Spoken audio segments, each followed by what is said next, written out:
Hey Candy Crush lover, want to cause candy explosion so big they hit twice? Then you gotta learn how to make a wrapped candies, the bomb boxes of Candy Crush. Let me show you how to create wrapped candies in Candy Crush Saga. So without any delay, let's start the video. A wrapped candy is the colorful chunk of candy tied with a bow. When you activate it, it explodes twice, clearing a 3x3 area each time. Boom, then boom again. To make a wrapped candy, match 5 candy in a specific T or L shape, not a straight line. Look for setups where candy from a corner 2 rows or column crossing each other.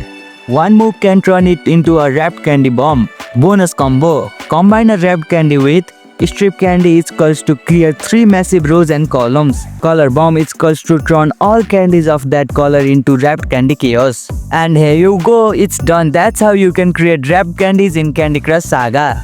If you liked our video, press the thumbs up and share button. If you have any question, comment down below and don't forget to subscribe the channel for more tutorials.